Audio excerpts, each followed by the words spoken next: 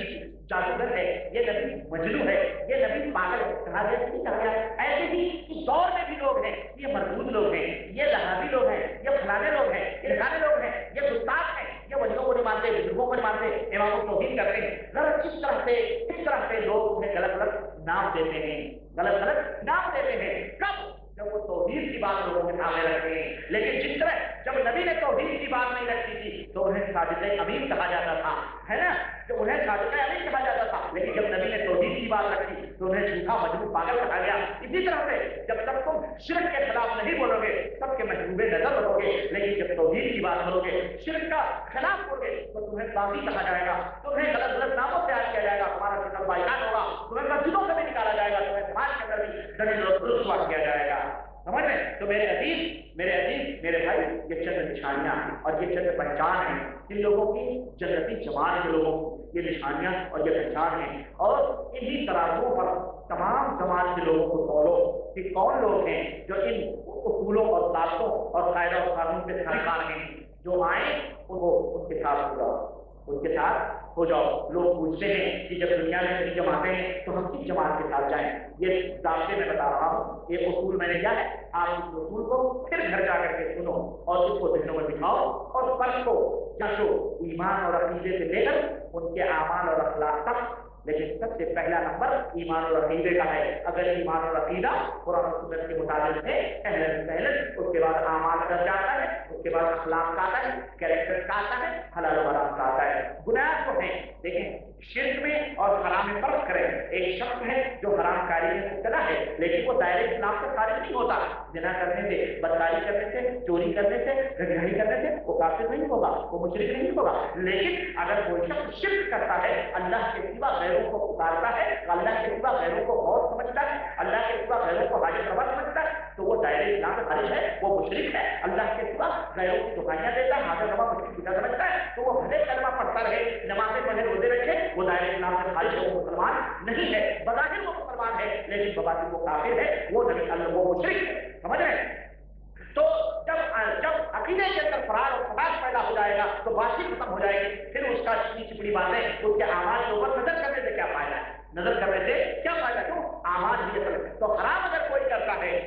حرام کام کرتا ہے، وہ بات الگ ہے، ہو سکتا ہے اللہ تعالیٰ اس کو معاف کرے، بدکار ہے، زناکار ہے، بغیر توبہ کیے ہوئے مر گیا، اللہ تعالیٰ ہو سکتا ہے اس کو معاف کر دے۔ لیکن اگر کوئی مشرک ہے اور بغیر توبہ کیے ہوئے مرا تو یاد رکھو اللہ تبارک و تعالیٰ نے فرمایا ہے انہ من یشرک باللہ فقد حرم اللہ علیہ الجنہ ومأواه النار وما للظالمین من انصار، کہ جو شرک کرتے ہوئے مر گیا، جو شرک کرتے ہوئے مر گیا، ہم نے جنت کو اس کے اوپر حرام کر دیا ہے اور اس کا ٹھکانہ جہنم ہے، اور وہاں قیامت کے دن جب گناہوں کی پوٹلیاں سر پہ رکھے ہوئے ماہوں کا چکر پل سرات کے اوپر چلو گے اور تمہارے قدم ٹکرائیں گے تو یاد رکھو وہاں کوئی تمہارا فقیر، وہاں کوئی تمہارا دوست، وہاں کوئی تمہارا پیر، وہاں کوئی تمہارا مرشد بچانے کے لیے ہر چیز نہیں آ سکتا ہے۔ سمجھ رہے ہیں؟ اور اللہ سبحانہ وتعالیٰ نے کہا ان اللہ لا یغفر ان یشرک لا یغفر ان یشرک به ویغفر ما دون ذلک لمن یشاء۔ اللہ شرک کو کبھی معاف نہیں کرے گا اور اس کے علاوہ جو گناہ ہیں جن کے لیے چاہے اللہ معاف کر دے۔ تو جو حرام ہے اگر انسان نے اس کو کیا ہے اللہ تعالیٰ ہو سکتا ہے وہ معاف کر دے، لیکن شرک کو کبھی معاف کر سکتا۔ تو ہر جماعت کو اسی ایمان اور عقیدے کے پیمانے میں ترازو میں رکھ تو اگر اس کا ایمان اور عقیدہ صحیح ہے، کتاب و سنت کے مطابق ہے، پھر اس کے بعد اعمال دیکھو کہ وہ نبی کریم صلی اللہ علیہ وسلم کی باتوں کو کہاں تک عمل کرتا ہے اور کہاں تک مانتا ہے، اور تھوڑی بہت غلطیاں اس کے بعد ہو جاتی ہیں اللہ اس کو معاف کرے گا کیونکہ وہ شرک سے بچتا ہے، بدعات سے بچتا ہے، خرافات سے بچتا ہے، اور نبی کریم صلی اللہ علیہ وسلم کی سنتوں کے اوپر جان دیتا ہے اور کوشش کرتا ہے عمل کرنے کی، تھوڑی بہت کوتاہیاں ہو جاتی وہ بات الگ ہے، لیکن کم از کم وہ مانتا ہے کہ یہ نبی صلی اللہ علیہ وسلم سنت ہے، ہم حرام کرنے ہم مانتے ہیں، ہم فلاں کی طرف نہیں جاتے۔ سمجھ رہے؟ تو ایسا شخص جنتی ہے، اور ایسے جماعت کے ساتھ آپ شامل ہو جائیں سمجھ رہے؟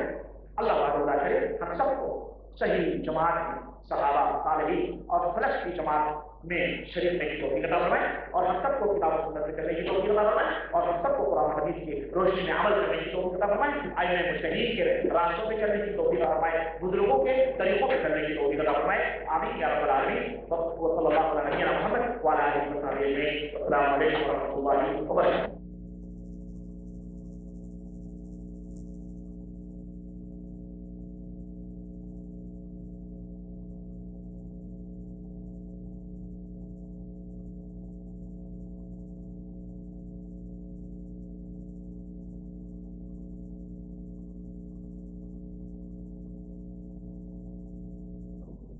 ایک سوال یہ ہے، ایک بھائی نے سوال کیا ہے کہ جناب علی کیا اسلام میں جماعت یا پارٹی بنانے کا تصور ہے؟ یعنی کیا اسلام شاید یہ بات کہتا ہے کہ پارٹی جماعت بنائی جائے، یا مثلا ہمارے ملکوں میں سلسلے چلتے ہیں یعنی صوفیوں کا سلسلہ وغیرہ، اس میں قرآن و حدیث کی روشنی میں آپ بیان فرمائیں۔ اس سلسلے میں قرآن و حدیث کی میرا خیال ہے ہمارے بھائی نے یہ پوچھا ہے کہ اسلام میں کیا جماعت، پارٹی یا صوفیوں کا جو طریقہ اور سلسلہ چلتا ہے، نقشبندیہ، قادریہ، چشتیہ، سہروردیہ یا فلانی جماعت، ڈھکانی جماعت، تو کیا اس کا تصور قرآن کریم میں ہے؟ میرے بھائی ہرگز نہیں۔ اسلام کے اندر کوئی جماعت، کوئی پارٹی، کسی گروہ، کسی فرقے کی قطعاً کوئی اجازت نہیں، بلکہ اسلام کے اندر فرقہ بازی، فرقہ کرنا، گروہ بنانا، ٹولیاں بنانا، جماعتیں بنانا، یہ تمام سب اسلام کے اندر حرام ہیں۔ اسلام کی ایک جماعت ہے، مسلمانوں کی جماعت ہے، اور قرآن کریم میں اللہ وحدہ لا شریک نے اس سلسلے میں فرمایا ہے کہ ان هذه امتکم امۃ واحدہ وانا ربکم فاعبدون، کہ اے لوگو تمہاری ایک جماعت ہے، تم ایک امت ہو، تم کیا ہو؟ ایک امت ہو، اور میں تم سب کا رب ہوں۔ تم ایک ہو، تم میں کوئی اختلاف نہیں، کوئی تم میں گروہ نہیں، تم میں کوئی جماعت نہیں، تم ایک ہو اور میں تم سب کا کیا ہوں؟ رب ہوں، فاعبدون، تو تم میری عبادت کرو۔ خلاص، ہم سب ایک ہیں، ہم میں کوئی جماعت، کوئی گروہ، کوئی ٹولی نہیں ہے، مسلمان ایک ہے۔ اس لیے قرآن کریم کی آیت کریمہ ہمیں یہ دعوت دیتی ہے کہ اسلام میں کوئی جماعت، کوئی گروہ کا تصور ہے ہی نہیں، چاہے کہ صوفیوں نے جو اپنے سلسلے بنائے ہوئے ہیں، یا اس دور کے لوگوں نے جو اپنے سلسلے بنائے ہوئے ہیں اور جناب علی کہاں سے کہاں جوڑ رہے ہیں، ان سب چیزوں کا اسلام میں قطعاً کوئی تصور نہیں۔ یہ نقشبندیہ، یہ قادریہ، یہ چشتیہ، یہ شافعیہ، یہ مالکیہ، یہ حنبلیہ، یہ حنفیہ، یہ مرزائیہ، یہ قادیانیہ، یہ بہائیہ، یہ خوجیہ، یہ درزیہ،